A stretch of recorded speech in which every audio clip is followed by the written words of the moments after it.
എപ്പിസോഡിന്റെ opening സീനിൽ അക്കൈനോ ആണെങ്കിൽ ഇഷോയെ contact ചെയ്യാണ്.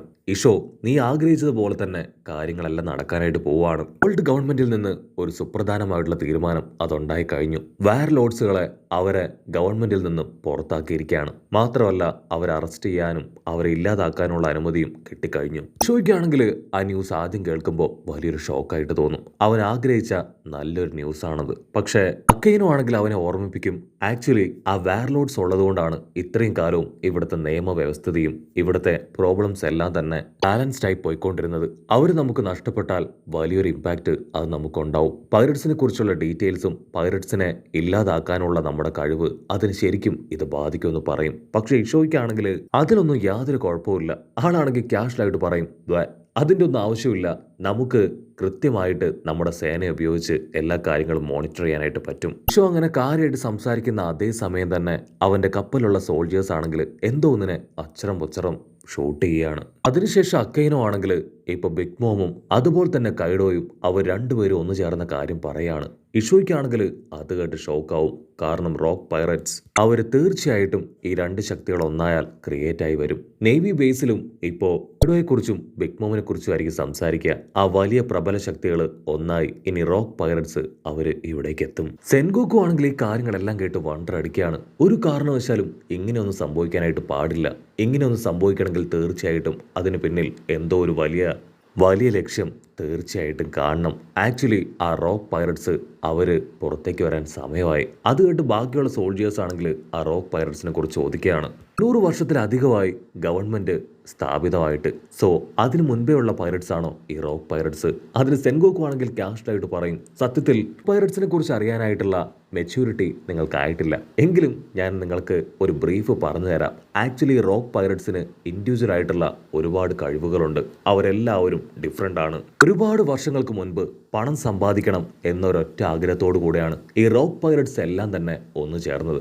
അവർക്ക് ആക്ച്വലി പരസ്പരം കൊന്നാലും ഇല്ലാതാക്കിയാലും ഒന്നുമില്ല, എങ്ങനെയെങ്കിലും പണം സമ്പാദിക്കുക എന്നൊരൊറ്റ ലക്ഷ്യം. സോ കൂട്ടായിട്ട് നിന്നാൽ അത് ഈസി ആയിട്ട് നടക്കും എന്ന് മനസ്സിലാക്കിയാണ് അവർ ഒറ്റക്കെട്ടായത്.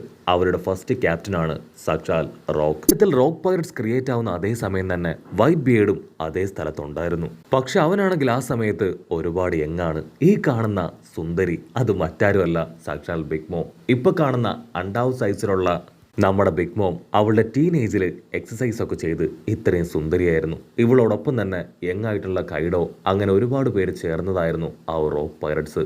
അതില് ഷിങ്കി ആ ഒരു സമയത്ത് തന്നെ ഒരുപാട് ഫൈറ്റ് ഒക്കെ ചെയ്ത് വളരെയധികം ഫേമസ് ആയിട്ടുള്ള ഒരു പൈററ്റ് തന്നെ ആയിരുന്നു.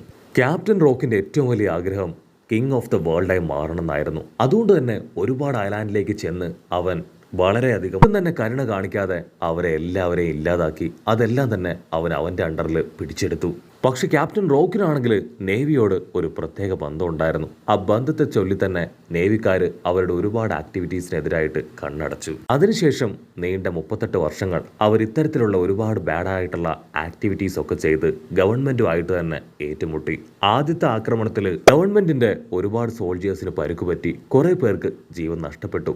തോൽക്കുമെന്ന ഘട്ടം എത്തിയപ്പോൾ മറ്റൊരു വലിയ ശക്തി അവിടേക്ക് എത്തി. റോക്ക് പൈററ്റ്സ് ടീമിനെ തന്നെ തോൽപ്പിച്ചു. അവരെ തകർത്തത് മറ്റാരുമല്ല, സാക്ഷാൽ കാർപ്പ്. അതിനുശേഷമാണ് കാർപ്പ് നേവിയിലെ നായകനായി മാറിയത്. കട്ട് ചെയ്ത പ്രസന്റ് കാണിക്കും. കാർപ്പാണെങ്കിൽ ഫിഷർമാൻ ഐലാൻഡിൽ നിന്ന് ഇപ്പൊ തിരികെ വരികയാണ്. ആളാണെങ്കിൽ ഇപ്പൊ ബിഗ് മോമും കൈഡോയും ഒന്ന് ചേർന്നുള്ള ന്യൂസ് കേട്ട് അങ്ങനെ ഷോക്ക് ആവുകയാണ്. ഒരു കാരണവശാലും അങ്ങനെ സംഭവിക്കാനായിട്ട് പാടില്ല. അങ്ങനെ സംഭവിച്ച എല്ലാ കാര്യങ്ങളും നേവിയുടെ കൈവിട്ടു പോകും. കട്ട് ചെയ്ത സെൻഗോക്കു ആണെങ്കിൽ സോൾജിയേഴ്സിനോട് മറ്റു ചില ഇമ്പോർട്ടൻ്റ് ആയിട്ടുള്ള കാര്യങ്ങൾ കൂടെ കമ്മ്യൂണിക്കേറ്റ് ചെയ്യാൻ ശ്രമിക്കും. ഇതിനെല്ലാം ശേഷം പ്രധാനപ്പെട്ട ഒരു സംഭവം അതവിടെ സംഭവിച്ചുവെന്ന് സെൻഗോക്കു പറയും. സോൾജിയേഴ്സ് എല്ലാം അത് കേൾക്കാനായിട്ട് അങ്ങനെ കാതോർത്തിരിക്കും. ഇവിടെ നേവിക്കാരാണെങ്കിൽ സെലസ്റ്റിയൽ ഡ്രാഗൺസിനെ കുറിച്ച് സംസാരിക്കുകയാണ്. ആക്ച്വലി സെലസ്റ്റിയൽ ഡ്രാഗൺസിനെ സേവ് ചെയ്തത് സാക്ഷാൽ കാർപ്പാണ്. ആക്ച്വലി കാർപ്പാണെങ്കിൽ ആ ഒരു കാര്യം ആരോടും തന്നെ പറഞ്ഞിരുന്നില്ല. കാരണം അങ്ങനെ പറഞ്ഞ് ലോകം മുഴുവൻ അത് അറിഞ്ഞു കഴിഞ്ഞാൽ കാർപ്പ് ഫ്ലീറ്റ് അഡ്മിറലായി മാറേണ്ടി വരും. സത്യത്തിൽ ഫ്ലീറ്റ് അഡ്മിറൽ ആവാനായിട്ട് എല്ലാവരും ആഗ്രഹിക്കുന്ന ഒരു പൊസിഷൻ തന്നെയാണ്. പക്ഷെ കാർപ്പിന് ഒരിക്കലും സെലസ്റ്റിയൽ ഡ്രാഗൺസിന്റെ അണ്ടറിൽ വർക്ക് ചെയ്യാൻ താല്പര്യം ഉണ്ടായിരുന്നില്ല. സത്യത്തിൽ ആ ഗോൾഡ് വാലി ഇൻസിഡന്റിൽ ഒരു പൈററ്റിന്റെ കൂടെയാണ് ആ കാര്യങ്ങളെല്ലാം ചെയ്തത്. അത് മറ്റാരുമല്ല, സാക്ഷാൽ ഗോൾഡി റോജർ. അത് കേട്ട് ഉണ്ടായിരുന്നവരെല്ലാവരും ഞെട്ടുകയാണ്. ആക്ച്വലി അതൊരു സ്പെഷ്യൽ ഐലാൻഡിൽ സംഭവിച്ച ഇൻസിഡന്റ് ആണ്. മാപ്പിൽ നിന്ന് പോലും ഇപ്പൊ ഐലാൻഡ് റിമൂവ് ചെയ്തിരിക്കുകയാണ്. ആ ഐലാൻഡ് എവിടെയാണ് എന്താണെന്ന് ഇപ്പൊ ആർക്കും തന്നെ അറിയില്ല. പക്ഷെ ഒരു കാര്യം ഉറപ്പാണ്, അങ്ങനെ ഒരു ഐലാൻഡ് ഉണ്ടായിരുന്നു. അവിടെ വെച്ചാണ് ആ ഇൻസിഡന്റ് നടന്നത്. ഇപ്പോഴും ഒരുപാട് പേര് ആ ഐലാൻഡ് കണ്ടെത്താൻ കൊണ്ടേയിരിക്കുകയാണ്. പക്ഷെ ആരെക്കൊണ്ടും അതിനുശേഷം ആ ഐലാൻഡ് കണ്ടെത്താനായിട്ട് കഴിഞ്ഞിട്ടില്ല. വേൾഡ് ഗവൺമെന്റ് ഏതൊരു ഐലാൻഡിനെ ഹൈഡ് ചെയ്യണമെന്ന് ആഗ്രഹിച്ചോ അതേ ഐലാൻഡ് തന്നെ തനിയെ ഹൈഡായി തീർന്നു. മാത്രമല്ല ആ റോക്സിനെ കുറിച്ച് പിന്നീട് ആർക്കും തന്നെ യാതൊരു ഇൻഫർമേഷനും എവിടെ വെച്ച് ലഭിച്ചിട്ടില്ല. റോക്സിനെ കുറിച്ച് ഇപ്പോൾ ഉള്ള ജനറേഷന് യാതൊരു ധാരണയും ഇല്ല. പക്ഷേ സെൻഗോക്കുവിന് അദ്ദേഹത്തെ കുറിച്ച് നന്നായിട്ട് അറിയാം. മാത്രമല്ല ഇപ്പോഴുള്ള 4 എംപറേഴ്സിൽ 3 പേരും അദ്ദേഹത്തിന്റെ ടീംമേറ്റ് ആയിരുന്നു. റോക്സിന്റെ പേരിലും ഡി എന്ന ലെറ്റർ അത് വരുന്നുണ്ട്. അതുപോലെ തന്നെ കോൾഡി റോജറിന്റെ പേരിലും ആ ഒരു ഡി ലെറ്റർ ഉണ്ട്. അന്ന് സംഭവിച്ചതുപോലെ ഇപ്പൊ കൈഡോയും ബിഗ് മോമും അവർ രണ്ടുപേരും ഒരു ടീമായി മാറാൻ പോവാണ്. അങ്ങനെ സംഭവിച്ച അതൊരു വേഴ്സ്റ്റ് സിറ്റുവേഷൻ തന്നെയാണ്. അതുമാത്രമല്ല റോക്ക് പൈററ്റ്സിന്റെ കൂടെ ഉണ്ടായിരുന്നവരുടെ എല്ലാവരുടെയും ബൗണ്ടി അത് ഇരട്ടിയാക്കിയിരിക്കുകയാണ്. ബ്ലാക്ക് ബിയർഡിന്റെ ബൗണ്ടി അതും കൂടിക്കഴിഞ്ഞു. ബ്ലാക്ക് ബിയർഡ് ആണെങ്കിൽ ഇംബിൾ ടൗണിലേക്ക് പോയി അവിടെ ഉണ്ടായിരുന്ന പവർഫുൾ ആയ ആൾക്കാരെ അവന്റെ സബോർഡിനേറ്റ്സ് ആക്കി മാറ്റി. ബ്ലാക്ക് ബിയർഡിന്റെ ബൗണ്ടി അതിപ്പോൾ 2 ബില്യണായി ഇൻക്രീസ് ആയിരിക്കുകയാണ്. മാത്രമല്ല വൈറ്റ് ബിയർഡ് ആള് താവളമാക്കി വെച്ചിരുന്ന എല്ലാ ഐലാൻഡും അവൻ പിടിച്ചടക്കി കഴിഞ്ഞു. മാത്രമല്ല വൈറ്റ് ബിയർഡിന്റെ ഡെവൽ ഫ്രൂട്ടിന്റെ പവറും അതും അവൻ സ്വന്തമാക്കി മാറ്റി. അടുത്തതായിട്ട് സാക്ഷാൽ ഷാങ്ക്സ്. അവനാണ് ഉള്ളവരിൽ വെച്ച് ഏറ്റവും യങ്.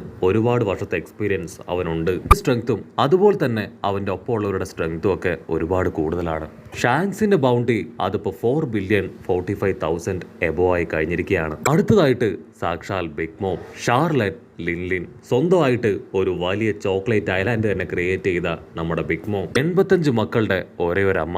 അതും വെറും മക്കളല്ല, മോൺസ്റ്റർ മക്കൾക്ക് ജന്മം കൊടുത്ത സാക്ഷാൽ ബിഗ് മോം. അവളുടെ ബൗണ്ടി 4,388,000 ബൗണ്ടിയാണ്. അടുത്തതായിട്ടും അവസാനമായിട്ടും 4th എംപറർ അത് മറ്റാരുമല്ല സാക്ഷാൽ കൈഡോ. അവന്റെ ബൗണ്ടി 4 ബില്യണും കൂടുതലാണ്. അവരെ 4 പേരെയും പിടിച്ചു കൊടുക്കുകയാണെങ്കിൽ വലിയ റിവാർഡായിരിക്കും കിട്ടുക. പക്ഷേ അവരെ പിടിക്കണമെങ്കിൽ വാർലോഡ്സിന്റെ സഹായം ആവശ്യമാണ്. ഇതിലാണെങ്കിൽ ഏറ്റവും വലിയ വെല്ലുവിളി ആ റവറി മീറ്റിംഗിൽ ഇപ്പോൾ വാർലോഡ്സുകളെ ഗവൺമെന്റിൽ നിന്ന് പുറത്താക്കി എന്നതാണ്. ജീവിച്ചിരിക്കുന്ന ഏറ്റവും കൂടുതൽ ബൗണ്ടീസ് ഉള്ളവർ ഇവരൊക്കെയാണ്.